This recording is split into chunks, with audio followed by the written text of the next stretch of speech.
Welcome everybody to another episode of IGN Unfiltered. It is our monthly interview series where I have the good fortune to sit down with the best, brightest, most fascinating minds in the games industry. And today, I am extremely pleased to be joined by Craig Duncan, the studio head at Rare, who has the excitement level through the roof right now of shipping the first major new game from Rare in a little while here. Yeah. Little game called Sea of Thieves. Little game called Sea of Thieves. And this is where I always struggle. Do I do like the reserved British guy going like, yeah, it's kind of cool, we like it, or do I go full like, hey, I'm pumped and this thing's awesome, and that's my Redmond speak when I go to Redmond and build excitement there. But yeah, I mean, like really, like we're close now. We've getting a lot of reaction. We're getting a lot of love. I get like one part of my job's obviously doing this sort of stuff and just speaking to people about Rare and Sea of Thieves and why we love what we do. Yeah. And then the other part is just getting like listening to what people like, listening to you guys on Lock tell your stories, reading people write about Sea of Thieves, seeing comments on Twitter where people say they've made friends or they've had these awesome shit. Like that's the stuff we're just in that moment, so it's awesome. Soaking it in. Well, we're going to talk about Rare, we're going to talk about the game, but we're also going to talk about you. I mean, and your journey, because you are the studio head of Rare. That's a big deal. You joined Rare in 2011. I did. The Stamper brothers, who had, of course, founded the studio, had left several years before that. Mm-hmm. So what were your expectations heading into that job when you got it? Yeah, so... yeah, we can start there and then kind of work back. And I hate talking about myself, by the way, so this is like... You've come on the wrong show. Yeah. So I've just kind of put that... And I guess for me, like, and I've always been this kind of person that looks forward. Like, I'm always like, whether it's like I look at opportunities or I'm always trying to just assess the landscape and like, what do I want to do next? What does the studio I'm responsible for want to do next? And so even the looking back thing, it was funny. I was kind of nervous coming onto the show, and I did tons of press, and I never get nervous about it. You know I don't bite, Craig. No, come on. But it's more this I can't remember. Only because I came on this show, I started thinking about like, oh, how did I feel when I first took the Rare job on, and because I knew that would be what you'd ask. So I'd been making games for, I don't know, 8-9 years before that. Before that, I'd run a couple of tech companies. Yeah, we'll talk about those. And kind of funny story. It was I was helping Sumo Digital out at the time. I was a development director. I ran development for them. That was post Midway Games, which kind of Midway Games went up in this big ball of bankruptcy. I ran the UK. About that. Yeah, that was a fun learning time. Yeah, so, Sumo was best known for I would say best known for Sega and Sonic All-Stars Which Racing. was one of my projects. Yeah, which was an excellent game. Yeah, and had a lot of fun there. And I knew those guys, and they were going through a growth phase. So post Midway, they were like, hey, Craig, we'd love to have you as part of our leadership team and just sort of help us grow. And for me, that was what I needed. I needed to work with some people on some games and just like get the Midway thing in the rearview mirror. Yeah. But I always knew Sumo was just going to be this transitional thing, and I talked to people about doing a startup, and then I get an email out of the blue from, and I don't think I've ever told this story, so this might be interesting. I get an email out of the blue from Matt Booty, who now is head of First Party Studios, was CEO at Midway Games, was actually my boss at Midway Games as well. It's who you know, isn't it? And he just said like, hey, in a conversation with Phil and some others, we're talking about UK gaming leadership. Don't know like where you're at now, but if you want, I can intro you to Phil. And see Phil Spencer for the kids at home. And you're on a first name basis. and see if like if there's something like if it's something that could fit for you and something that could fit for us. So it was like no more than that. Like, hey, if you're thinking, like have a think about Microsoft. And it was just that exact time where I was kind of going, okay, like we'd shipped Sonic and Sega All-Stars Racing, we'd done a couple of other things. I'd set up the next thing, which was Sonic and Sega All-Stars Racing Transformed, longest game name ever.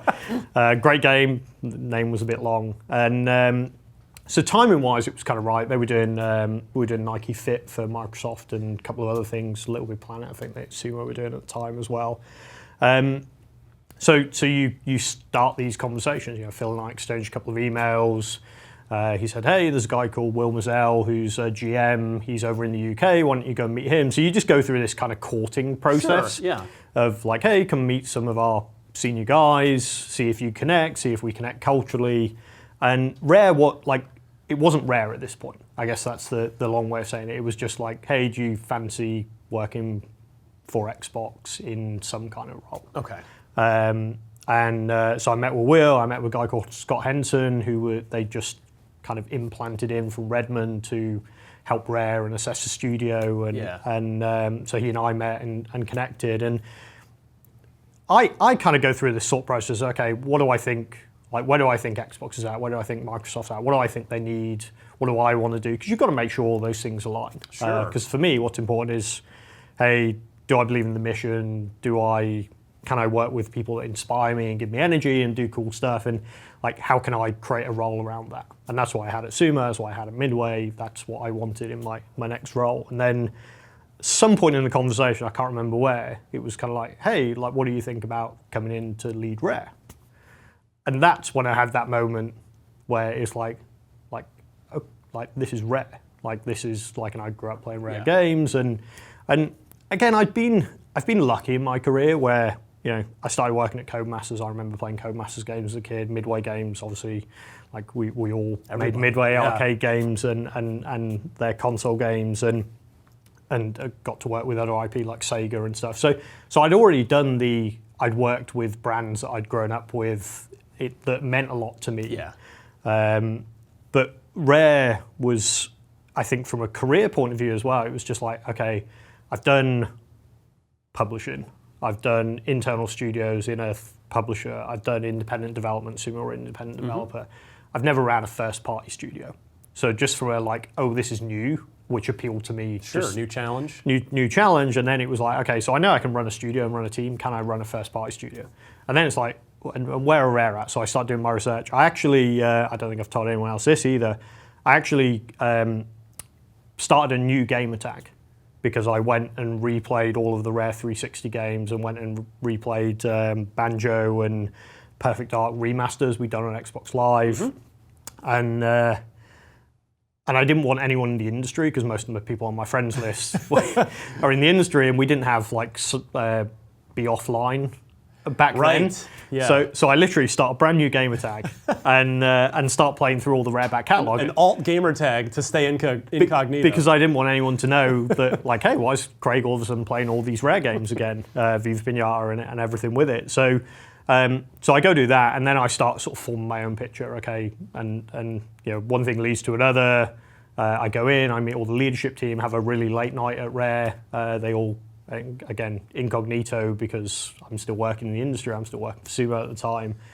Hey, come in, meet some leadership team. It's like 9 o'clock at night in Twycross site's incredible, but walking around at night, it's just this spooky kind of in the middle of nowhere, isn't Middle it? of nowhere, yeah. You go in past all the cameras, and I'm meeting up with the leadership team, and they're telling me what they think the opportunities and problems. And super interesting time for Rare. It just... That was the Kinect period. Kinect had just launched. Yeah, 2010, and you joined in 2011. Yeah, so through the latter part of 2010 was when I was having all that conversation. So it was like, Kinect's going to launch. We've made this game called Kinect Sports, which isn't a pack-in, but we think it's going to be pretty successful. Yeah. And then it was kind of blank from that point onwards. And it's like, hey, we want someone to come in and help shape what that looks like. We think this Kinect is going to be a big deal. We think Kinect Sports is going to be a big deal. And here's the studio, here's the team, here's everything you've got. But the part of me that professionally was challenged, like, hey, I haven't done this before, this is great. And then there's the other part of me inside, which is like, hey, when I will run Rare, like I will be the Rare studio head. And it's still, even if I'm out at an industry event now and it's like, hey, I'm Craig, I'm the studio head of Rare, like still there's this little thing inside me that's just like, that's cool. I literally have the coolest job. So what was your first day like at Rare then, after all this has gone on and you know, you've got this like childhood fantasy career bucket list thing checked off? Yeah, I mean, anyone that knows me, like I say things as I feel them. I'm a pretty normal guy. I like think of myself as a pretty normal guy. So I go in and my daughter kind of mocks me for this all the time. She's like, Dad, you've only got one look. It's this kind of slightly stern, like slightly intimidating. So I go into Rare and I kind of meet people. I knew a few people actually. There's a chap called Travis Ryan's got his own indie studio now, who was my lead designer at Sumo on Sonic All-Stars Racing, who'd actually left to go to Rare. I guess the UK game development community isn't necessarily the biggest place. You probably see some. That's it. So faces. there was a couple of people. Rare actually didn't really recruit senior people from Like, I think I was the first senior leader Rare had ever brought in externally. So they'd had, a lot of people come in as graduates, people who had been promoted up. So you had a lot of long-term Rare people in very senior. I think pretty much all the leadership team were all 15, 16-year Rare veterans, 20-year Rare veterans. So, and I'd met all them before. So the first day, I just went into listening mode. We had an all hands, which is what I think all teams use. Everybody does that. Yeah, to bring everyone together. Scott Henson, what I didn't know at this time, had presented to the studio about a week or two before, might get the date quite wrong there. But basically once I'd agreed to come in, but before I joined, in saying, hey, we're going to bring a new studio director in, as an experienced guy, but until he comes in, we don't really want to sort of announce it. We'll announce it all when it happens. And he drew this org chart. Here's how this person's going to fit in. They used Batman as the org chart. So the expectation coming into me first day was like, hey, like Batman's joining the studio. Because he just used, and because we talked about comics and other stuff, like he just used this Batman moniker. So, so does that mean when someone would question a decision, say, why'd you do that? You could just say, because I'm Batman? Well, I wish I had of. So there was this weird, like, hey, there's a new boss coming in, but we're not going to talk about who he is. So I'm sitting in this all hands, and it's like, hey, like, Craig, do you want to say a few words? And they'd covered, like, hey, Kinect Sports looks like it's come out the gates well. We've got a couple of months sales. Here's what it's doing. And I mumbled something probably incoherently about, hey, I'm looking forward to working with you all. And like for me, it's about execution, and part of my job here is to help you guys do cool stuff. I'm in listening mode, I'm in learning mode. Like, so it was all hands, it was meet people. And I think whenever you go into any new job, I think that's your role really. It's like, go figure out who's who, like what have I got, who are the people that are coming to me with issues that I can help solve, like what are the frustrations. I think I said to you when we met earlier, like I think now this week, today, like is my 7th year anniversary. And I don't think I've thought back to day one until you literally asked that question.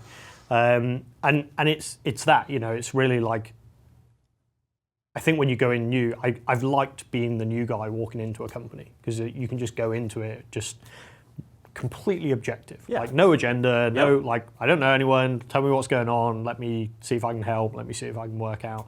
And I think when even now, I'm 7 years in Rare, there's probably stuff I'm blind to that a fresh perspective coming in and looking at stuff would help me out. Like, so you have school-aged kids. Yes. Do they like bragging about dad's job? Because, or is it? Yeah, it's kind of weird. And I use the point, like, I work hard, like, and I work hard, and I've always worked hard. I am probably my upbringing, like my parents always worked. It just like, but I work hard because I feel responsible and accountable. Like I feel responsible and accountable for the 180 people at Rare. Yeah, of course. For that's the good. people that play our games, like, and that's what kind of fuels me. So most of my conversation with my kids is like, hey, Dad works hard, but when we go on holiday to Disney or like we can get a nice car or whatever, it's like, hey, and it's trying to just instill in them, like, hey, like if you want to get on, you work hard. Yeah, absolutely. And that, I think that's more important than the what I do. Like my son's a massive gamer, my daughter games not quite as much. I think she'll be more interested in this sort of stuff. Like, oh, Dad, you were in an interview on YouTube. Like, that means you're famous. I'm not really famous. I just run a studio, like in our industry. Right. Like, and Patrick, like if one of the Rare games hits his radar, he's interested. If not, he's going to carry on playing Fortnite and Minecraft and other stuff that he are likes. either of them into Sea of Thieves right now? Are they liking the game? Do you play as a family? We've played as a family. We did a Rare recruitment event, and I actually, because I'm horribly disorganized, didn't mismanage the calendar. My wife was going out with a friend. So I took the kids we had a recruitment event, one of the studios, I can't remember which one, had closed down. And we said, hey, we'll open up a bar nearby. We've got some job postings. And so I took the kids because I was on babysitting duty, hadn't coordinated the calendar. So I took the kids along, and my kids literally spent the whole time there, almost in an E3 type environment, playing the game with people from this studio, and like that was probably like them, say, kind of being mini-me's, but they were like, oh, like why is there a 14-year-old and a 13-year-old here playing Sea of Thieves? And it's like, oh, it's like, that's my dad over there. He's talking to that guy. Like, he runs the studio, but they like, I'll show you how to play the game. And they were almost doing the E3, like, oh, like there's a map and here's how you go get treasure and just engage it. And I think they love the creativity of it. So I love that. Yeah, it's cool. Now, you didn't start your career in games, if I've got this right. You got into the industry back in 2003 with Codemasters. Mm-hmm. So tell me a little bit about your previous life and how you end up jumping into the games industry. Yeah, the short version of that story, because obviously I guess 23 would have made, or 2003 would have made me 26, 25, 26. So, you know, fairly normal school, grew up in a working class town called Corby. I did paper rounds, earned money, bought video games, did all that stuff that kids do. Actually didn't know what I wanted to do, had no idea. Went through school, was kind of okay. I'm a bit like my son, which is he kind of does the work he needs to do to get by. My daughter absolutely pushes herself and works super hard. Didn't really know what I wanted to do. Kind of went on to do A-levels afterwards because I didn't know what I wanted to do. That's kind of the thing after high school in the UK. And did that for a year and was like, I don't really want to do this. I don't want to study anymore. So I took a job in an engineering company that made aerospace kind of engine components out of ceramic. So completely random. Fairly manual. You're using molten ceramic into these massive machines, lifting kind of 40 kilo bins full of multi-ceramic. I was in my late teens, I guess I was 18, 19 at the time. All I was really interested in was going to see bands, going to the gym. So actually having a job that I could lift big bits of ceramic and metal, I was like way fitter than I am now and was kind of fun. But I think over that kind of couple of years, I got the bug for like just working with people. Like I've always been a people person and again, some of this maybe comes to my mum and the upbringing. Like she'd come home from work and she'd worked in loads of different places and she'd talk about how the management don't know what they're doing and people are idiots and like all the answers are actually on the shop floor and just all this stuff you hear a million people say. And I think when I got into the world of work, I was like, I liked earning a living. I felt like it was a good thing, you know, hard day's work for a hard day's pay. Yeah. And once I started talking to people, I just hit this light bulb moment where it's like, oh, okay, like, so these guys run production and then there's an engineering team and the engineering team set the process for the production team and whatever wasn't unlocking for me at school unlocked for me the moment I hit the world of work. And I'm like, oh, okay, so, and I start talking to the engineers about how they do setups and they had some problem things that were, again, like low yield things that were breaking. So like, I'd go speak to different people. And again, back to that objectivity point, I just use the objectivity of going like, okay, if I can go ask some people about what they think it is, and actually help them solve some stuff. And at the end, so I was working there as a summer job. I was due to go back to school. And at the end of it, they said, hey, you seem like a bright lad.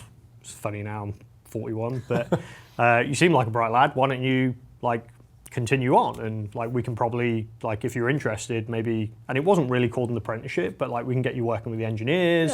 You can kind of like skill up a little bit on some of the tech side, and I was just enjoying it. Like I was enjoying the work-life balance. I was enjoying having money. Most of my friends kind of finished school, went on to university, so I was just in this sort of interesting like, okay, let's see. My parents didn't really sort of put pressure on me to do one thing or another. They're just like, hey, as long as you're happy, go do it. So I worked the shop floor. I then moved into an engineering role. I then moved into a process role. I then kind of, once I felt I knew everything about that company, took a process job at another company. It was literally 5 minutes down the road. Like went in as a new guy, learned stuff, like and just enjoyed that process of like people fixing issues. Got involved in a thing called Kaizen, which is like continuous improvement driven by Toyota. Like, oh, and it, for whatever reason, that just stimulated kind of me and the kind of person like, oh, if I can go in and make a company better or make a team better, and then just kind of took every opportunity that got thrown my way. Ended up managing a team, ended up managing a larger team, took a job in Birmingham. It's about an hour away from me. I said it's a short version, it sounds very long now. I told you we shouldn't do this. But took a job in Birmingham that I probably couldn't afford to take. I took a big loan out to get a car to drive the 60 miles away it was, but it was a management role and it was in a software company. So I'd always been fairly techy. I'd built my own computers. I'd never, like I've heard some of the other unfilters you've done, like I wasn't a kid programmer or anything. Like I love games. I used to kind of mod, but just play around. But, you know, working in a software company, and I thought I'd kind of take all my process and people skills, do the leadership stuff. I actually went and did a software engineering MSc course, so part of a degree, just to learn software engineering, system design, programming, like at a very high level. I'd done a bit of art at school.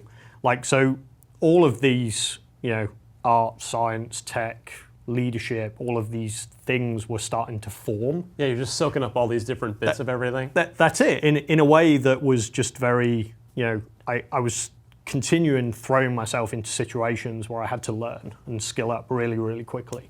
So how does Codemasters find you? Or how do you find Codemasters and make the jump to the game side? Yeah, so I was running engineering projects. I had a friend of mine that worked as a games journalist, and and I'm obviously not as bright as I think I am, I hadn't even made the link.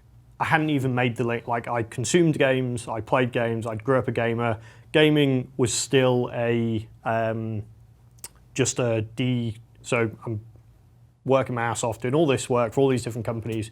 Gaming was my chill. Yeah. Like, that was just the thing I did at the weekend with my friends, like, and just, it was just and it was a hobby. I hadn't even made the link that people made games at that point. And just around 2003, think about it, so original Xbox, PlayStation 2's kind of, you know, accelerating pretty quick. Oh, yeah. And games companies' teams were growing. So you were in this point where teams had gone from 12, 20 people to 30, 40, 50 people. Software projects were becoming multi-million pound software projects. And all of the software engineering projects I'd ran before that, you know, we'd done stuff for rail and aerospace and MOD, and were all multi-million pound software projects with hundreds of people and tech involved. So I was just chatting to my friend, and he just said, hey, everything I read and write about in games is these game projects are getting out of control, they're massive. Like, and all the people that make games, they grew up coding in their bedrooms, and they don't know how to run 100-person companies and 50-people companies. True. And it just, again, just sparked something with me. And I looked, and I think it was in Edge, and I seen a advert, and it had the little Codemasters logo, and it was the pink one with a little M on it, and it said a development manager. And I was like, okay, so I'm an operations manager for a software company. I know loads about games. I'll take the Game Pepsi challenge with anyone. Like, I'll stake that. And so I applied, and I said, hey, I've not made games, but here's my resume, here's what I do. Would love to be considered to be a development manager at Codemasters. And again, I probably had that giddy moment of like, oh, this is Codemasters. Yeah. I grew up playing their games. And actually, when my daughter was born the year before, most of my daughter, there's a game called LMA Manager that Codemasters made. It was a football manager game. Most of the time when your kids wake up at 2 a.m. in the morning, you've got to give them a bottle and rock them back to sleep. I had one hand on my PS2 controller playing LMA Manager, because it's a game you could play. It was a management simulator. It was a game you could play slow pace. Yeah, whilst having a daughter and a bottle in your arm. So I'd played a lot of Codemaster stuff. I knew, didn't realise they were an hour down the road. Had no idea. And they invited me in for an interview, which was interesting. And they were super honest with me, which is like, hey, we absolutely respect all of your professional capability. You've never made a game before. and we tend to have problems if we hire people that haven't made games before. So we're not sure if we should bring you on board because even though you've got this professional experience, you don't know anything about making games. So, and literally on the fly in that conversation, I was like, okay, like I'll take the Game Pepsi challenge. Like with like any, I can talk about games. I know what games are. I love games, and I think I can combine the two. And if you look at anything I've done, like when I haven't known things, I've gone in and I've bridged the gap and I've learned, and I basically convinced them to give me a job. Nice. And they I kind of went away, and 2 days later, a letter came through the door, and it was like, hey, we'd like to offer you a job as development manager at Codemasters. And I'm like, okay, better start figuring. So, straight into Gama Sutra, reading postmortems, like, and just trying to, again, just skill up. So you must like that Miyamoto quote from fairly recently, where he said something to the effect, I'm paraphrasing, of he likes to hire game designers who don't have a background in video games because they can bring that sort of objective attitude or perspective to it that's not necessarily ingrained in the way things already are. I think that's true, and I would never call myself a game designer. Like, and my team, but just the analogy, right? Yeah, I think you're always learning. I think you've got to come into anything with an attitude to learn new. I actually know why Codemasters did hire me, because they had some really tricky projects and they had some really tricky relationships that I'd shown through my interview and my track record that I was a good relationships and people person. The first project I took on at Codemasters was actually Bohemia Interactive in Prague, which was responsible for Operation Flashpoint. I remember that. Yeah. So sort of more of a simulation, a more realistic. Yeah, the kind of Ghost Recon-ish prequel to Arma and where that franchise went. So I kind of met with them and got involved with a lot of their external development. And I think I've heard you guys talk about it a ton, like publishing and development relationships is all really hard. There's always perceptions about who's helping who, and that was kind of my job at Codemasters, like be a development manager, work with external developers, work out how to get games shipped, and you know, again, I kind of walked into that and okay, let's learn this, let's bring my objectivity to it. What was the most surprising thing in your early games baptism, let's call it, that maybe you just weren't expecting, either for good or for bad? So for good was, hey, people are really passionate about what they do. So if I present a context of when I ran software engineering at Top Mode Systems, which is the engineering company, you go, hey, Brian, you're going to go make a adaptive cruise control system for a car. Here's your, like, 'cause I know you're a big car guy with Tesla. Yeah. Here's your spec. Like, here's your telephone directory spec. Like, you guys are going to go build that. And no matter how much of a car guy you are, like, that's hard to get excited about. You can get excited about the technical challenge of it, but it's not like... Right, you're being... You don't wake up every morning going, hey, like, I wonder what page 100 on that spec says today. Like, you just don't. Whereas you go into games and people genuinely like, hey, you get to make games. Like, and I remember walking in there and they're all playing. I think they were shipping IGI 2 at the time, and they were all playing it at lunch and giving feedback and like chatting to the QA guys. That again just felt like, you know, they had awesome jobs because they were helping these games get finished and polished. And so that was the good. The bad was probably egos. So I walk in there and I go, hey, like, I'm Craig, and they go, hey, you know nothing about making games. I go, okay. And then the first designer I work with, and they're going, yeah, you can make any decisions around the management or the project stuff, but don't, hey, here's your boundary. Like, don't go getting in on the creative stuff. Yeah. I'm like, this isn't going to work that way. So, and you've just got to, like any relationship, you've just got to feel it through. And they didn't know me, and you know, it took me a little while to kind of just put my stamp and my way of doing things on things. But. So you found your way to the aforementioned Midway, yes, their Newcastle studio, which shipped Wheelman. Yes, which was a Vin Diesel joint. The Vin Diesel fronted action adventure. Vin is a big gamer and has been involved in game development in the past. He had a studio called Tygon. Yep. With Ian Stevens. So I had always heard that Vin Diesel was very enthusiastic gamer and a pretty cool guy from back working at Tygon or with Tygon with Starbreeze on the Chronicles of Riddick. What was your experience with him? I think, I mean, again, Wheelman, and yeah, like the transition to Codemasters to Midway was kind of interesting. And again, like Midway approached me. They had a studio. They were shipping Wheelman. It was kind of, I think it was the first open world game on Unreal Engine 3. So Always again, a technical challenge. yeah, just into like that. just into this kind of like, hey, like no one ever offers you a job or invites you to do something when everything's rosy and awesome and everything's going great.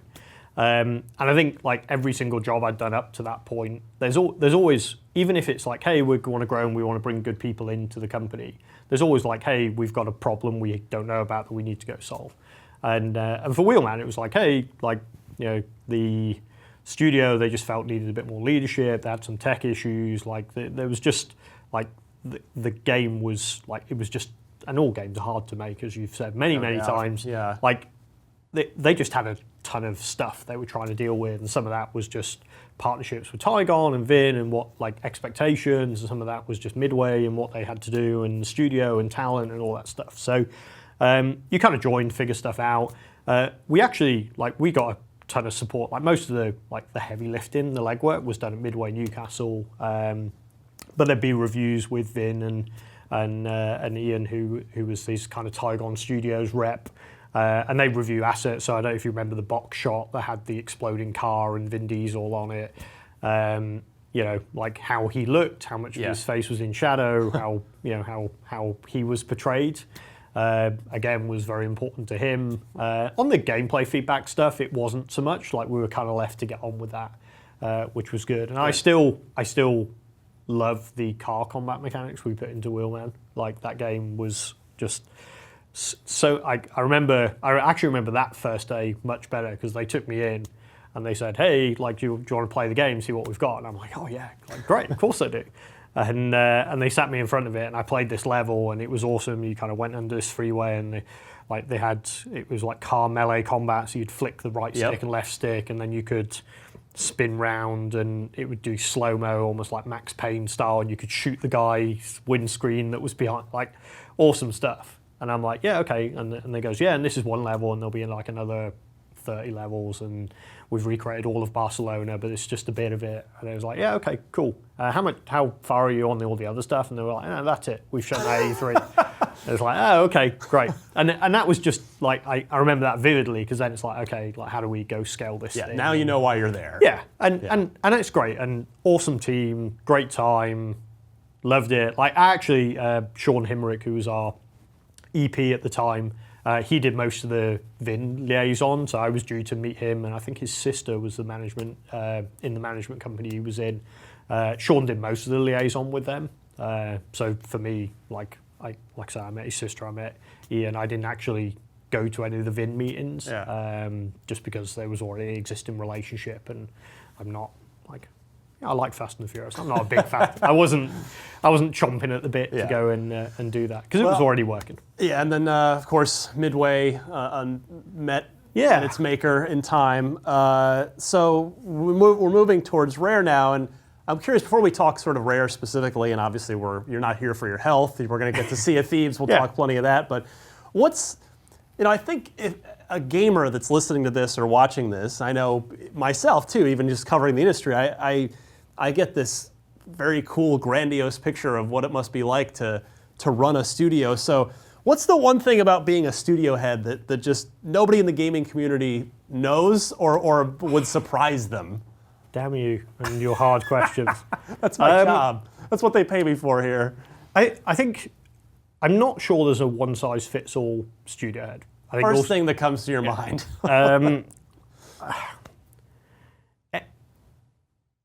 Context switching is really hard. And it's something I've got, and this sounds boastful, I've got really good at context switching.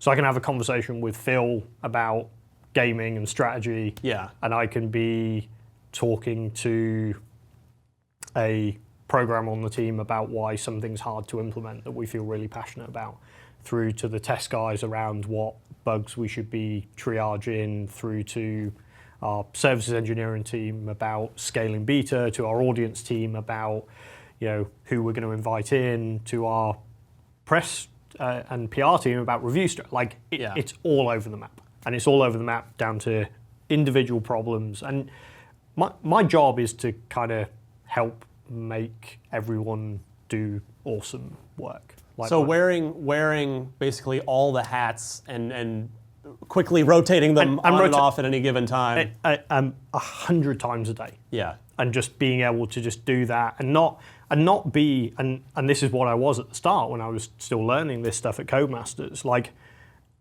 when you're having one conversation about strategy and then someone comes in with a very tactical, like, should we cut this, waive this, double down on it, spend more money, specific tactical thing, and you don't just go like, duh, because you've spent the last 3 hours discussing something that's completely different. Like you've just got to switch your brain. And now what I do, if you walk into my office at Rare, there's literally whiteboards all the way around the wall, and I've got some strat stuff ahead of me on the whiteboard. I've got a calendar to the one to the side of me. I've got, don't forget to reach out to Ryan about doing Podcast Unlocked, and a load of like stuff on the board behind me, and that's just my way of kind of going, hey, here's the range of what the job is. Yeah.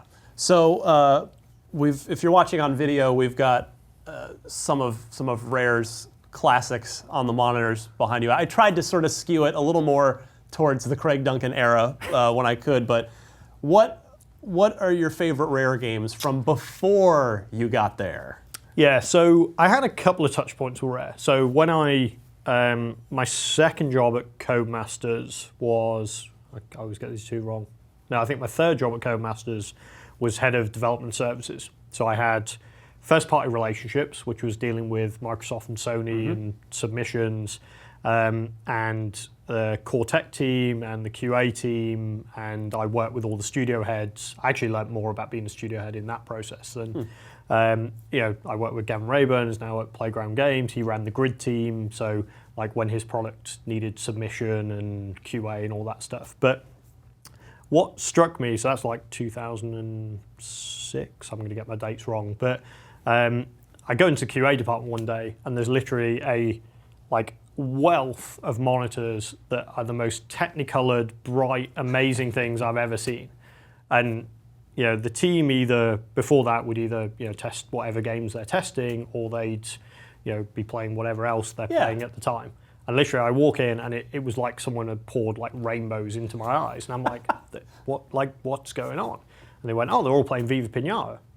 And I'm like, and I knew like Viva Pinata, I was like, oh, it's a Rare game, it's just come out and it's on 360. And I'm literally QA department of like 50 people, and like nearly all of them are playing Viva Pinata. And I'm just like, okay, what is this thing? And I stand over one of their shoulders and I'm watching them play, and they're just like, oh, like it's awesome, and it's got all this their garden. It's got all this deep thing, and it just struck me so vividly as like, okay, there's this game that just on the surface just seems crazy and delightful, and you go into any test department of any, like, those guys are like core early adopter super gamers. Like, if you want to go get in the games industry and be a, in test or design or any of those professions, like you want to be a big gamer, and they're all playing it.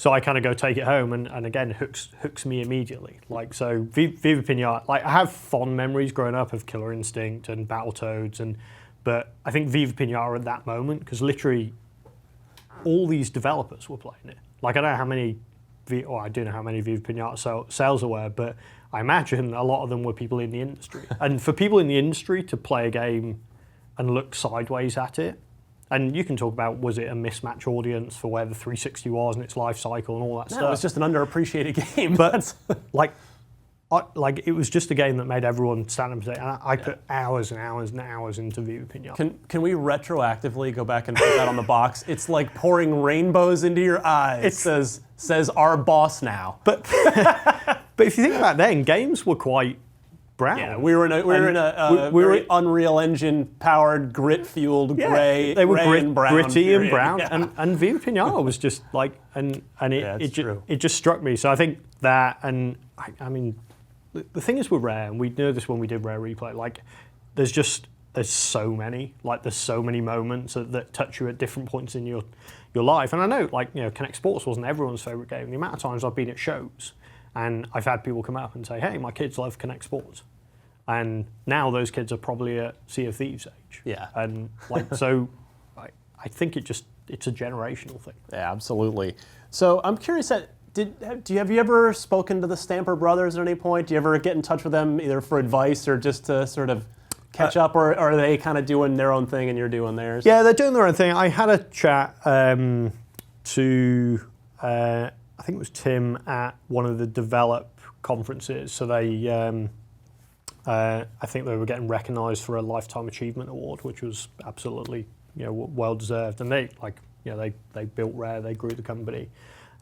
Greg Males, who's our creative director, still, I mean, obviously he worked with them a ton, and he still keeps in contact with them. And actually, one of the things we did, to answer your question directly, no, I've never popped round for tea to talk to them about running Rare now, because that would be a bit weird, and I'm sure like they have their own stuff they're doing. And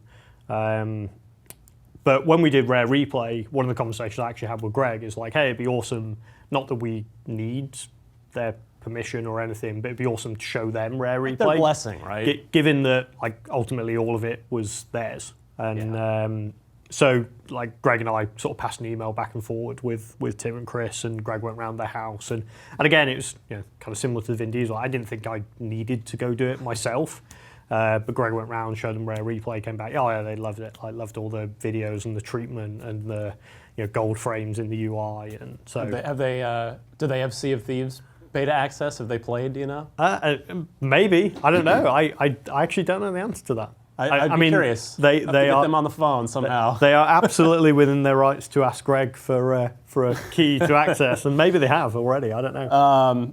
I heard that Rare has what may literally, I'm not sure, be a barn on the property somewhere that has absurd amounts of old, like, original artwork and things, and like sort of old things that probably should be in a museum somewhere. That is technically correct. I think that story does grow the more people that hear about it. And just again, set expectations, it's not some vacuum sealed futuristic thing where you go into an airtight thing and everything's chronologically catalogued and cared for. We actually have, it's a great big warehouse that has dust sheets over things like Silicon Graphics workstations that we use to do the rendering back on the Donkey Kong, back on the Super Nintendo, and cardboard standees for Killer Instinct and Battletoads. And I think there's a Joanna Dark kind of full 3D model, and so like there's a ton of that stuff. We have some of it in the studio, and if you've seen any pictures of the Rare studio, you'll see standees and stuff. Like, one of the things I was really keen to do when I joined Rare was just get that balance right of recognizing the heritage and making sure that we have a really strong future identity, and we know what we're about and what we're trying to do, but recognizing where we've come from as well. But you said yourself that you're a tomorrow's over guy. You're all about, or rather, yesterday's over. You're all about tomorrow. I am, but I know people in the team and fans of Rare, like, that is important too. Of course. And I think recognizing you can use, and nostalgia is the wrong word, but you can use legacy or heritage to fuel future. Like, when we came up with players creating stories together, which was the kind of ethos that birthed Sea of Thieves, right. and there's a lot of goodness into that. Like, we actually, so we did Rare Replay, we kicked off Sea of Thieves. Before we kicked off Sea of Thieves, we actually took a video camera around. This video exists, I don't think we've ever published it, and asked people what makes a Rare game. And all, like, everything from games you can lose yourself, friendly games. The one I thought was the most poignant answer was Ben Wilson, one of our, he's our software architect on Sea of Thieves. And he says, Rare games are games that reflect the people that make them. And I was like, okay. And I think that's true. Like, if you think back to that Conker team, you think back to that Banjo team, and again, these weren't my teams, but some of them are still in the studio now. Like, each Rare games had an identity based on those people. That's why if you look back through Rare's history, there's just this huge eclectic mix of multiple genres, multiple games, different tones, like, and stuff that I just don't think you'd get out of other studios. Doom from 2016 strikes me as a game that fits that idea of nostalgia sort of inspiring without sort of overly relying on past. Yeah, and when I went into the studio, there was 2 old display cabinets that kind of had all this old merch stuff just stuffed in, and like that's not how you recognise nostalgia. Like, and now we refurb the canteen, and there's a wall as you walk in now that's got some old IP stuff, it's got some new IP stuff, and it's just in this mix. There's some awards, there's some BAFTAs, there's different things, and it's just there that when I'm doing the tour and we've got a new employee coming in, I'm like, hey, this is what you're joining. Like, this is what Rare's done. Yeah. Like, this is why the bar's high. This is why we expect a lot of people. This is why, Sea of Thieves has got expectations around it. So, as we work our way towards Sea of Thieves, how was it working on Kinect? I mean, was it frustrating at any point, either with the tech itself or with the public sort of at one point really kind of souring on it? Yeah, I think through all everything I've ever done, I've learned. If I ever stop learning, I'm gonna stop doing stuff. I'll just go walk around hills in the mountain or something like that. But and I think Kinect is like the ultimate kind of version of that. Like, if you think about just designing a game, building a game for a controller, you know what an input is. You know, like if someone presses the button, and you can play around with, does that make them jump, shoot, whatever. But an input's an input. And Kinect throws all that out the window, because it's like, hey, not everyone throws the same way or kicks the same way. Like every single human being on the planet is going to do it differently. So from that point of view, the challenge was absolutely there. And I think there is something in Rare's DNA, and I think you can see this in Sea of Thieves, that when we're challenged, when it's hard, when we're trying to do something new and difficult that no one's done before, I think Rare has this almost insatiable need to go do it and prove people wrong and do something different. And I think Kinect definitely represented that. The kind of perception of it is always a challenge. Like, we kicked off the interview going, hey, what's awesome is I read people telling stories in Sea of Thieves, and that's what we designed to do. When you're trying to get a team to ship something that you guys care about, and ultimately everyone cares about things they've put work into, and then every time it's talked about, it tends to have a negative slant, whether that's from you guys as tastemakers going, hey, this Kinect thing looks like it's, it's not going to work or whatever, or just the feedback in the comments. I think that's hard for a team to be working on something that they're putting passion in, that they know it seems like not everyone wants. Yeah. And what I'd always encourage, I don't need to motivate my team on anything around Sea of Thieves. I think I told you earlier, one of the designers dropped me a note going, oh, it's awesome we're doing post-launch content, because I never want to stop working on this game because I'm having so much fun. And I think, when we were finalising a lot of the Kinect stuff, it's like, look, I know a lot of the commentary and stuff out there, is bad, but ultimately there are people that love what you guys are doing. But they're not the kind of people that are going to go comment on a Eurogamer or an IGN or that. That's not them. But they are the people that are going to rock up at Gamescom and tell you that, again, their kids had a great time playing and their family all got together and their granddad played a video game with them for the first time. And that's cool. Love or hate Kinect, that as an emotional statement, it's cool. So I guess I don't think Rare got credit for the cool stuff it did on Kinect. The Champion Creator stuff we did for Rivals, you could stand in front of it and it made a version of you. Crazy clever stuff. We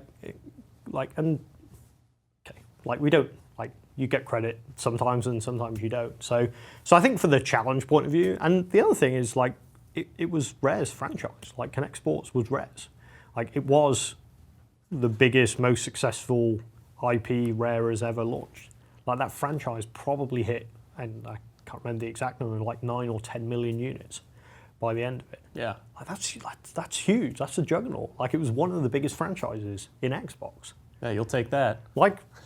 And that comes down to the team did a great job executing that game. And again, people think it was a bundle, or the only reason Kinect Sports sold is because they gave it away. They didn't. It was a full price game. Yeah. So it was hard. Like, I hate people saying bad things about what we're working on because I care about my team, and but you know, you just gotta make games sometimes. So, and we come to Rare Replay. Yeah. You have the 30th anniversary circled on the calendar for quite a while, I'm sure. So, how long were you guys cooking up Rare Replay? If I was way more organised, we would absolutely have Rare Replay. We would have had the 30th anniversary on a calendar with enough time. What we actually did is went, oh shit, it's like our 30th anniversary. What are we going to do? And we had a few, and again, sort of interesting moment in time. Kind of knew we were going to do a new IP at that point. So Sea of Thieves, it wasn't Sea of Thieves then, wasn't Pirates. Okay. That was like we were exploring this player shared narrative, players creating stories like thing, and Kinect Source Rivals was a ship. We knew we weren't doing any post-launch support for that, and we went, okay, we need to go figure out the new IP. 30th anniversary is coming up. Very much, what are we going to do to celebrate that? And do we do a documentary? Do we do like first suggestion, typical game developer? Hey, we should just have a party. We should go invite everyone. Okay, that's nice and it's fun and all that stuff. Should we do a documentary? Do we go, talk about like favorite game? Do we do a favorite games moment? Do we do something with you guys and other people in the press, like get them to celebrate Rare in some weird birthday party? What was your favorite Rare game kind of way? And we rocked around all these ideas. And then I was actually at a QBR in Redmond, a quarterly business review that they do from time to time where different groups come in and show what they're working on. And very, very early on showed a version of Perfect Dark running in a backward compatibility mode before it was called backward compatibility. Right. And didn't think about it, like, remember the email 6 months before that going, hey Craig, can we use Perfect Dark to try this back compatibility stuff we're playing around with? Like Phil's asked us to go do some, yeah, of course, like go whatever, and they showed it working, and didn't really think about it and seeded in, and then we were brainstorming this idea about like, oh, like is there a world where we can do like give people access to these games? And I was like, oh, I've seen this back compatibility demo. I wonder if we could just like sort of get everything back together. And then it's like, well, if you do that, you could technically go and emulate all the old games, and just stupid game developers, me included, in a room just going like, oh, we could do this. And like, didn't some guy get like a Spectrum emulator running on a phone? Like, so that must be a thing. Like we could go do that. And it's like, well, what if we could do like a multi-generational compilation? And it's like, no one's ever done that. That's like, because you normally, like most compilations are normally platform. Right, all locked. one thing, yeah. Yeah, so, and back to that kind of Rare thing, like no one's going to go do that. Okay, are you saying we can't do it? Or are you saying we shouldn't do it? Yeah, but then you miss out all the 360 stuff. Well, funny you should mention that, because I've seen this demo, and I think there's a thing coming that could maybe solve that. So if we get the 360 stuff, what do we need to do? So we actually brainstormed it out, and Rare's done 100, God, I'll get these numbers wrong because I'm not doing Rare Replay Press anymore, but something like 190 games during its 32-year now history.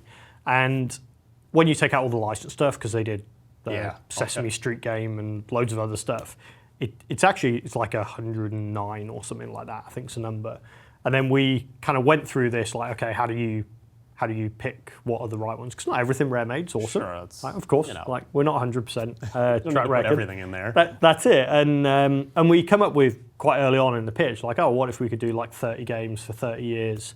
And then we got the marketing guys on board around like $30. Like that was the 30 for 30 for 30. In the first pitch, I remember it.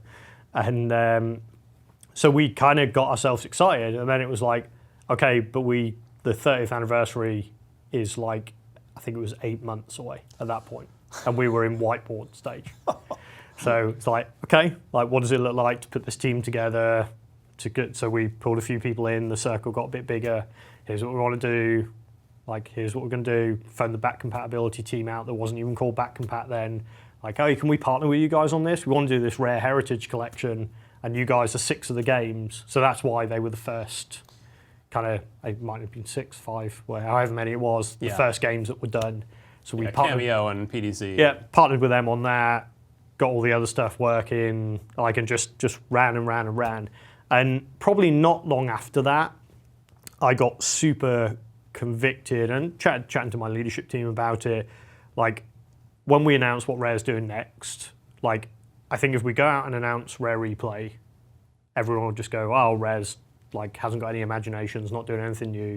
And if we go out and announce something new, it'll be like, oh, Rare's just like forgetting about its past and doesn't care. So I got like super just energized around the like, hey, wouldn't it be awesome if we could go, here's Rare Replay and here's everything you love about Rare, and we like the documentary thing we killed, we actually got that back in Rare Replay. Let's invite all the creators back, talk about the games, put it behind unlocks in there. I'd encourage anyone that wants to know anything about the industry, go watch those videos on Rare Replay. They're awesome. Like I learned more about Rare watching them than I knew. But we got really, really excited about like, hey, if we can announce 30 years of Rare and the heritage, and then we can go, and here's the brand new IP from Rare as a 1-2 punch at E3 2015, that's awesome. And I think Emma, who runs our community team, sums it up really well. She said, from the moment we did that, her life and perception of what it meant to run the community team at Rare changed. Because it was just like I think we did a really good job of just like reuniting all the fans and people that cared about Rare and got everyone excited about this pirate game, which at that point was one level in engine that had no online bits and was a pirate. Remember them running down the beach with a pirate ship at the end? Oh yeah. Like that very, very first reveal, which may have been too early in hindsight, but whatever. But I actually think that, you know, Rare history, Rare future, such a powerful message. And so it worked for you in hindsight. You feel good about that? I feel awesome. Like even thinking about it now gives me goosebumps because it was just such a, I think just such a great moment for Rare, and I was just so proud to just be the person that could go and just tell that story and do that. So Rare's been a pretty secretive company in the past, by and large, but with Sea of Thieves, it's been very open, both in terms of, you know, you've let media into the studio, which was not always a thing that happened. And obviously, you know, they were under NDA, but these technical alphas and constant community blog updates. So why the switch to you guys are crazy to sort of opening the doors a little bit? Yeah, it's a great, and it's the reason I pause is it's a multifaceted question. I think when we said we're going to go build a new, like, just think of the legacy of the statement of like building the next game from Rare, the next new IP from Rare, and that's just something that, okay, what is that? What's it going to be? And I think I've told, like, I won't repeat the players creating stories together and why we got inspired by that, and Pirates came later and all this stuff, but we kind of said, like, what does it mean to make a new IP in this generation? Like, and you guys have talked about it before. I think like new IP's hard. It's, you know, you've got to have a strong vision. My view of making games, this is not speaking for Rare or Microsoft or whatever, but like you either go make something that's better than everyone else. So you say, hey, we're going to go make something like this and we're going to go do it better, bigger, whatever. Or you go make something different and try and carve out your own space for something. I think Rare do things different. Like I think that's in our DNA, I think it's in who we are. And we said, okay, what's the next new IP from Rare? And then really you then start to break down, well, what does it mean to have a new IP? Like it means come up with something unique, be really clear on what the vision is, talk about it in a way that will get people excited. And we knew, like, we see that not work more times than it works. And part of getting people in early was like, hey, like, can we get people in as we're going through this process? And we talked about everything from, hey, do we just put cameras everywhere up in the studio? Do we just like everything from just document the whole thing? Like, and the reason we didn't do that is because people start acting weird when you bring a camera into a meeting room, but really weird. But the point being, it was kind of like, hey, can we put community first? And I know a lot of teams say they put community first, but like, can we invite people into the studio? Can the very first people that play Sea of Thieves be Rare fans? And then can we go build a community around that? Can we grow that community? Can we, build the game with them? And we talked about everything from Like, and it's always like, how do you NDA it? How do you make sure nothing, like all these traditional things that keep us worried about stuff like that is all there, and you've just kind of got to have conviction, and so we felt they were both intrinsically linked. Like, if we're going to build a new IP, let's build it in a new way. Let's build it with a community that try and understand what we're doing and our vision, and they can help us and they can keep us true if we're not being open and transparent. And then where we are now, fast forward 3 years, like our insider numbers were like 450,000 people. Wow. So this silly insider program we started, which is like, hey, sign up to learn more about Sea of Thieves, which again, we were so naive back then, is now a set of people that we communicate with super regularly. There's active forums, there's loads of discussion, and honestly now they, and certainly the people that have been with us along the journey, probably know as much about Sea of Thieves as we do. It sounds like your community managers should be asking for a raise. Is what it sounds like. What they've had is a raising team. So there was 2 of them when we started, and we now have 10 people in that team. Wow. And that's just on community, and then we actually have bolstered our, like, as a studio, we have a business operations team and a CRM team that write all those emails. Like, you're on the insider program, like those emails, how often they get sent, what the redemption rate is on them, how do we know how many people are going to come in, how many people actually show up, what frequency do they show up, how many are in each region. Like, all this stuff a game studio wouldn't have worried about 10 years ago. Like, this is just the new world we're in. So with Sea of Thieves, when did you know that you had something special? I remember you guys released, gosh, it's probably over a year ago at this point, but a video from a long time ago of Kudo and Phil playing like a skeletal frame of the game. That was our early prototype. Yep. So at what point in the development process do you know that do you believe that you have something special with Sea of Thieves? Yeah, so the pitch around players creating stories together, and before it was Pirates, can we create a game where the soft skills between players and them going on adventures together that will play out differently depending on who they play with and who they meet is something that just got us excited. Like we're not even Pirates at this point. We're just like, okay, that's cool. Like, there are multiplayer games, but not really multiplayer games that work like this. Imagine if you literally could watch someone playing Sea of Thieves and you wouldn't know what was going to happen. And the way they play literally would, and designers and developers throw around, like, imagine it was just different every single time you play. Every single time you play, it's a different adventure. And you can get excited about that as a promise. And then we did the whole theme. I said I wouldn't tell the story, and I'm going to tell it. But then we did the whole, like, okay, if that's the thing, how do we get a small group of players to cooperate together, give them share goal? We had all these different themes, vampires, dinosaurs, you name it, everything. I'm glad we didn't do dinosaurs now. Ark came along, but There was a vampire theme? just imagine everything because at this point you're going broad, you brainstorm. Yeah, of course. So you go, and here's our creative vision, which we were like, we think this is different to anything else anyone that's out there.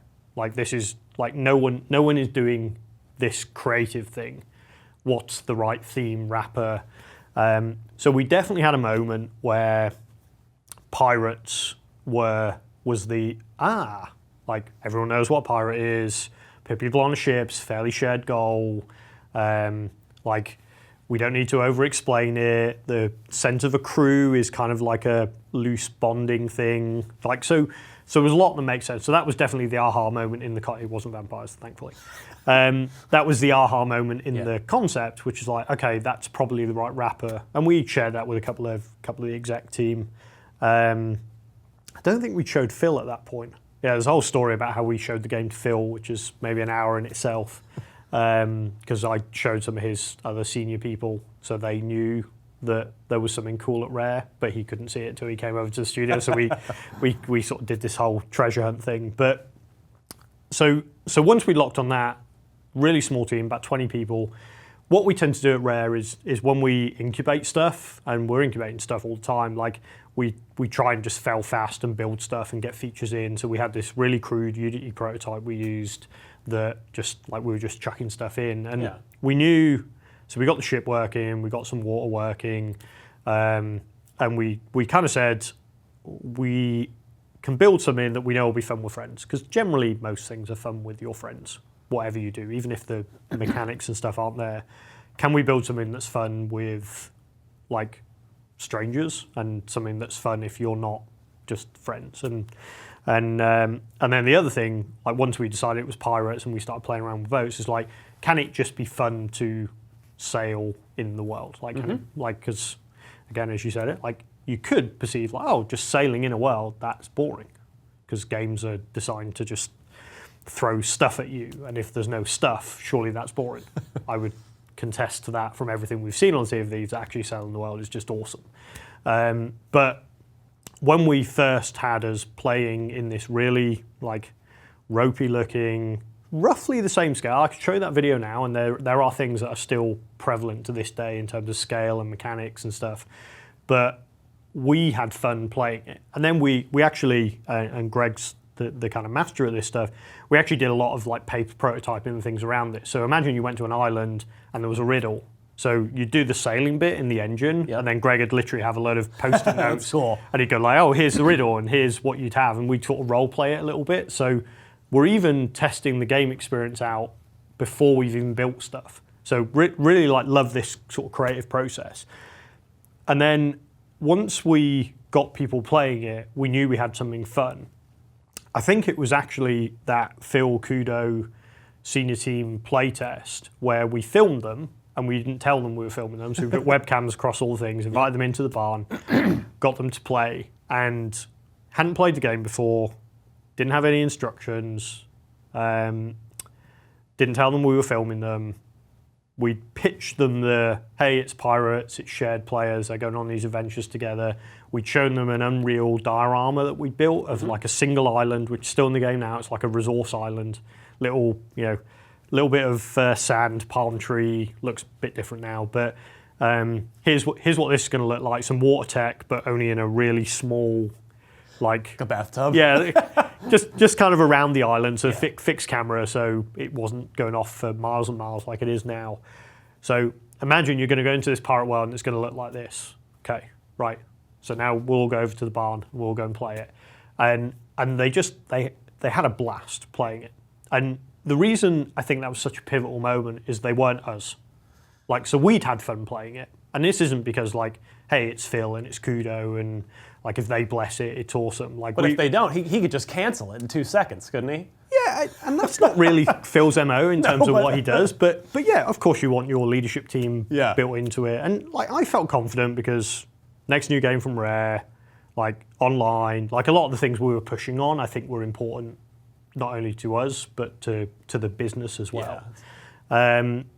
Yeah. Xbox Live backend, making friends, social gaming, like all that stuff's like, hey, it's important to me. I know it's important to Phil. Like that's just it's good stuff. Like it's hard to argue that's good. But when they played it and they had such a great time, and then we actually went back and edited that video together, and they're all laughing and it's just like, okay, like this is, and like we weren't even talking about watchable games or the rise of Twitch or anything like that there. This was just like, okay, they just had a blast playing it, and we honestly had no idea what was going to happen in that play session. Was it very uplifting when you showed that video to the team? Yeah, well we actually cut it together, so it was like a 45-minute play session with virtually like very few features in the game, which again makes you think you're on something, because if time disappears and people are having fun and there's not many features in, you know, and what's proven throughout Sea of Thieves, the more things we add, the more fun people have. Like, so we had fun really early on, which again, I've been in game development a long time. That's not true of everything you make. A lot of stuff doesn't really come together till the end. But we cut that 45-minute video into 5 minutes of like, here was their narrative. They wanted an adventure, Phil and Kudo fell out, Kudo found his own ship, Kudo brought back, they had the ship battle, Kudo sunk Phil, Kudo won, they found some treasure, they all had adventures and fun on the way. And that was the first shared story from Sea of Thieves. And when we sat and looked at that, and we were just like, this is cool. And fast forward again, 3 years, kind of the same thing happened when we took the NDA off the beta. A load of people played the game, and I had you guys on Unlocked, just like, oh, this is what happened in my story, this is what happened in my story. Like, and that was the vision. So just, like, we seen it 3 or 4 months into the project, and we're still seeing it now. And that's the special bit. So what happens to Rare if Sea of Thieves succeeds? If it whatever your when Sea of Thieves succeeds, when it succeeds, but whatever your metric is, or what happens to Rare in a success scenario? Same thing that happens to Rare now. We still make games. We still do what we do. That's a good answer. I'm curious. Yeah, I mean the conversation, like, we don't know what post-launch Sea of Thieves means. Like right now, as you and I sit here now, we haven't launched. But you have a plan. You have a roadmap. Of course, and we will, like, there's more stuff we want to add to Sea of Thieves. We definitely want to be reactive to, like, hey, if we get some balancing wrong or there's some bug, like every single person I've talked to that launched a service-based game tells me, hey, you think you know what you've got to do. Actually, when you launch, there'll be a load of different stuff. So I'm not naive to there'll be a load of stuff we won't even think about that we'll probably have to go do and put people on. This interview is airing the day of launch, by the way. So okay. It's all happening right now. Yeah. So when we're psychic and we've predicted the future, and Joe and the team and I, we've said, like, let's make sure we're really reactive and we're kind of on it day one. If there's stuff we've got to address, we'll go to address. And of course, there's post-launch plans we've got. But really, like, it's really about Sea of Thieves will be its own thing, and hopefully it will be its own very successful thing. And the conversation I'm having with Joe now is really like, okay, what does that post-launch org look like? Because you can almost think of Sea of Thieves kind of like as a mini studio. Joe runs that team. He has his own leadership team. Like, we ultimately want Sea of Thieves, and Joe and the team will be tasked with making Sea of Thieves as big and successful as it can be. And that's great. Like, and the bigger we can make Sea of Thieves, the more opportunity it brings for Rare in the future. Like, and people always talk about things as like succeed or fail, and I think it's way more nuanced than that. Like, there will be people there will be people that love Sea of Thieves. There will be people that play Sea of Thieves a ton. There will be people that Sea of Thieves will be their favourite game, and that's awesome for us. But there's also people that will continue to come in to Sea of Thieves a year from now, 2 years from now, 3 years from now, and that's the way we think about it. Like, I say, hey, we've invested 3 years of our lives and hearts and souls into making Sea of Thieves. But if it's people are playing it in 5 years or 10 years, and it's a very different shaped game, that's awesome for us as well. All right. Well, then instead of asking you the obvious devil's advocate follow-up of what happens to Rare if Sea of Thieves fails, I will ask you instead, what does Rare's output look like in 5? What does Rare look like in 5 years then? Yeah, I would love to have the answer to that question. It'd make my planning meetings really easy. I want Rare to do more. Like, I always want Rare to do more. That's kind of been my MO since I've come into the studio. So, like, yeah, it'd be great if we can have Sea of Thieves as a long-running, successful service franchise, and then, like I say, we're always looking at stuff. So, yeah. I mean, right now it's all Sea of Thieves. Tomorrow, who knows? So are there other teams at Rare working on things that aren't Sea of Thieves? Sea of Thieves is our complete and utter focus right now. And, but I mean, on that topic though, you've made a lot of comments over the years about, because of course you get asked, and they always get me in trouble. Rare's IPs. I think you guys got me in trouble. Well, we may have. It's our job sometimes. You've said that going back to the old Rare IPs would be the worst thing you could do. That was taken out of context. Okay, I should correct that. Fair enough. Yeah. But you've also said that, okay, well, revivals would require new gameplay, which is fair. You don't want to just rehash the same thing. So what, and you've also said in this interview that you're a tomorrow is your focus kind of guy and not yesterday. But so what is the future of Rare's beloved IPs then? Yeah, I like two things for me. One, you've always got to let a team and help a team go make something they're passionate about.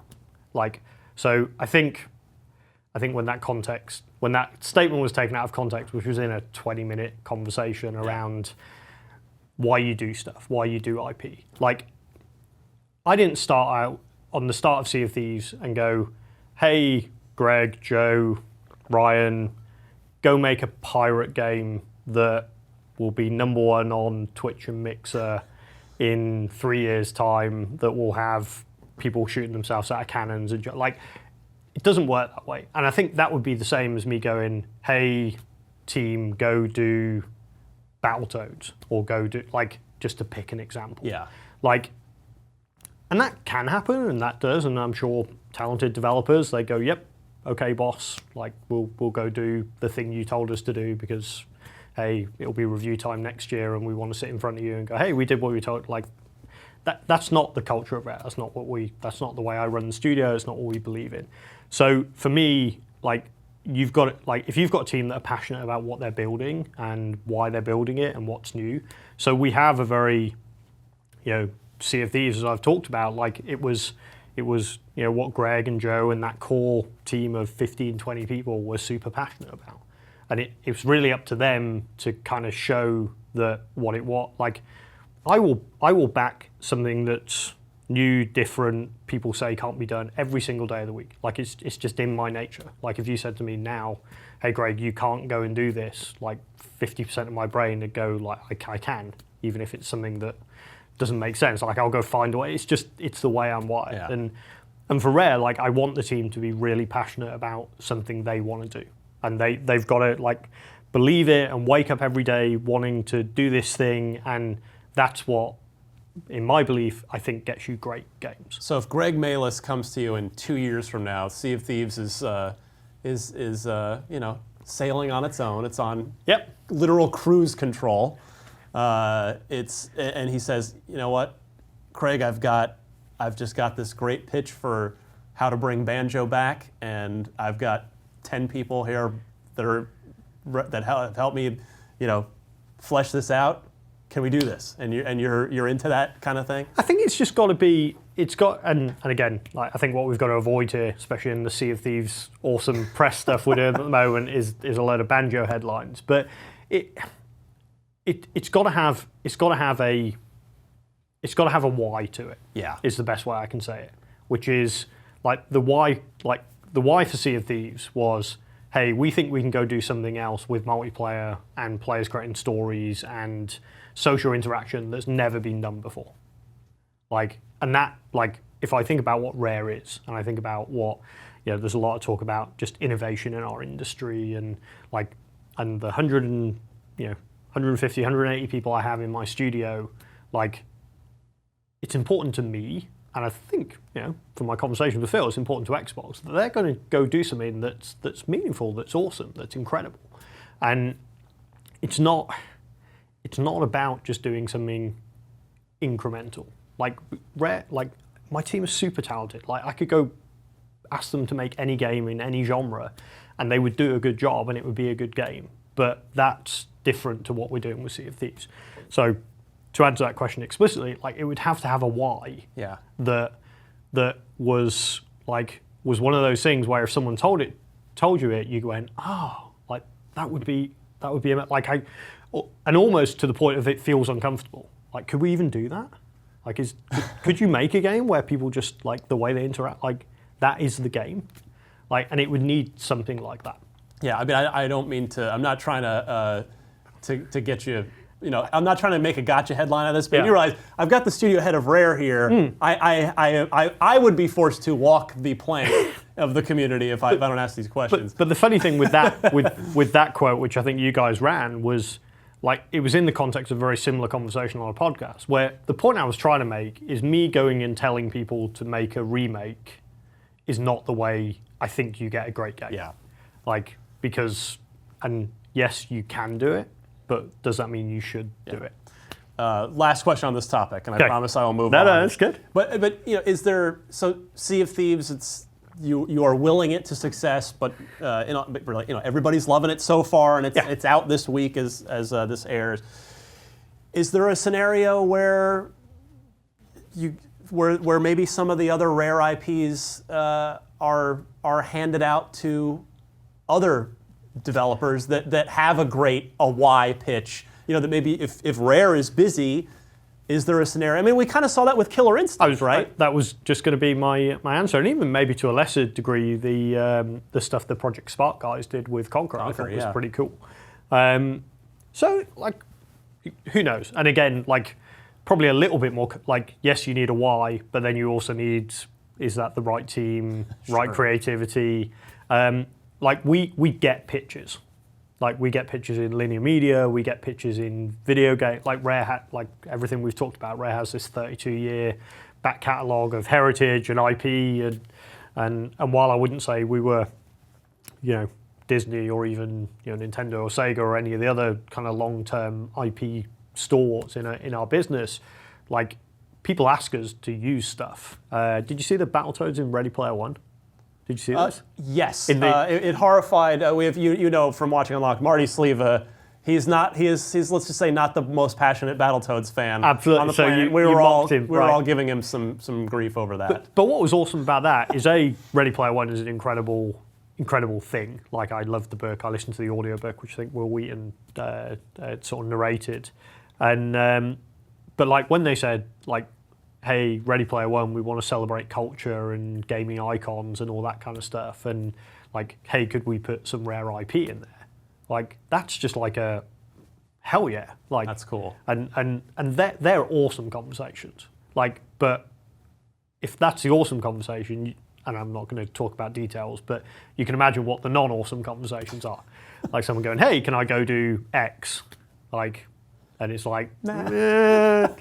Like, and it's not, if I was an independent studio, maybe there'd be some licenses that I'd want to go and inquire about and stuff. So it's absolutely not out of the realms of possibility, but not only does the why have to be right, but the team and the people and who have to be right. So makes sense. That's like and there's a lot of like Rare is the guardians of Rare's IP. Like, and I feel super proud of what we did with Rare Replay, and I feel exceptionally proud of what we're doing with Sea of Thieves, but they're kind of our IP. And yes, I know people don't want to see them come back badly. Of course not. So that's like number one job. And then like who knows what the future holds. So Sea of Thieves is the first major Xbox first-party release out the door in 2018. In what should be a pretty big year for Xbox, for first-party. There's a lot of big stuff on tap.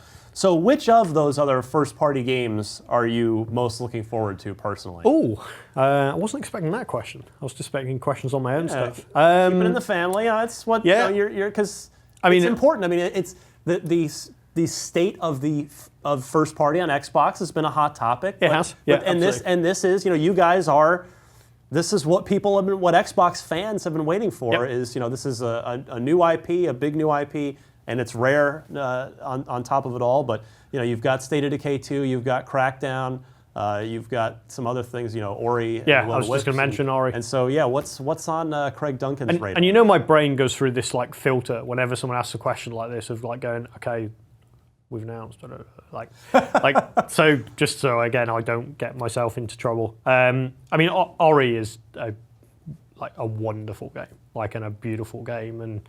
Like I drop Shannon a note every now and then to just see some concept art and stuff of it because it is eye-wateringly beautiful. Moon Studios. Like, and again, like they would you call them a boutique studio? I guess you would really. Like they're small by modern standards. Yeah, really, like right? they're not 180 people. Yeah, that's it. And I just think Ori was incredible. So I'm kind of super just personally how that's going to play out. I love all the ID stuff. I know it's not the first party stuff, but Charla and his team do an incredible. Like Cuphead was like, I know you're a big fan, but like just such a big fan of that. It's almost like a first party IP, even though it's an ID. Crackdown, obviously, like my old friends at Sumo, I want that to do well. That's right. They've sort of assumed the mantle on that. Yeah, now. And like I think anything, I don't know, everyone in the industry is like this, and RIP Midway, it's not there anymore. But I want to see Codemasters and Sumo and teams that, or even people that have worked for me before that now are doing their own things or working in different studios. I think that tends to be the view you take when you work in the industry. It doesn't just tend to be Crackdown. It's like, like my friends are working on sense. that. So I kind of like, the stuff I played last time I played it was really cool. So so I'm interested in that. Ori. State of Decay, I liked the first one. Like I've not really played the sequel, so I'd love to. Kind of Matt and I were chatting about I'd love to get time to play more first party stuff, but Just gotta sneak it when you're up in those quarterly business reviews. Just get some time up there. Yeah, I mean the problem is when you get unless it's Pirates, Rare, and I literally have no idea what's happening in the world outside of my own project right now. Well, I'm going to let you go, but before I do, Craig, I'm curious. What do you want the Craig Duncan era at Rare? Long may it last, by the way. What do you want that era to be known for when it's all said and done? Whether that's in 5 years from now, in 20 years from now, whatever it is. It's such a hard question because it's not. It's not my era of Rare. There's a lot of Rare's where it is because a lot of people are super talented and they work really hard and they make the culture what it is and they bring the ideas that result in something like Sea of Thieves and the execution that results in that. And this is an internal kind of thing, if the only thing people talk about Rare is hey, when Craig was in charge, it seemed they did lots of creative things and the team that was there got to go do some stuff that was really unique in the industry. I kind of think that's what my job is. I think that's what my job as a studio head. I'm not an author that's going to come up with the next big game idea that I say, hey, this is Craig Duncan presents whatever. That's of course I have creative contribution in what we do and stuff, but my job is to basically make sure the studio has the right culture, that all of the brilliant people, and there are so many brilliant people in my team, can do the best work they can. And if that's the output of my time running the studio, then I'll kind of I think we're building something at Rare, and I think we 7 years in the job. The naivety that took the job, I was yeah, give me 18 months and this place will be like a machine. It will be awesome, and it takes time and it takes evolution, and Sea of Thieves took a long time to make. We were doing a lot of new stuff no one's ever done before. But for me, it's that we're building something really special, and I want to see Sea of Thieves succeed, and I want it to have a new life, and I want it to have a long life, and that's the stuff that's important. But not for me. It's the team. If I can cultivate the team, I'm good. All right. Well, Sea of Thieves is launching now as you see this interview. So let me be the first to congratulate you on launch here in the past as this airs. But Craig Duncan, studio head at Rare, they are, of course, just launching Sea of Thieves as you see this, which, of course, you can pick up in any store as usual, or Game Pass. You can absolutely. You can just sign up for Game Pass. We didn't even talk about Game Pass. Yeah, I'm sure we'll get to that. We'll get to that on Unlocked, which will have also already aired. There's a weird timeline Time is thing weird. going, Chronology makes no sense. Thank you for inviting me, though. It's great chatting to you. It was great to speak with you and learn more about your career. And it's not every day that I get to sit down with somebody who didn't start in games. You're not a lifelong. I found that perspective very, very fascinating. So, Craig, thank you so much. No, thank you. For more from the best, brightest, most fascinating minds in the games industry, be sure to look for new episodes of IGN Unfiltered each and every month, both on IGN and IGN's YouTube page, and also on any of your favorite podcast services as well.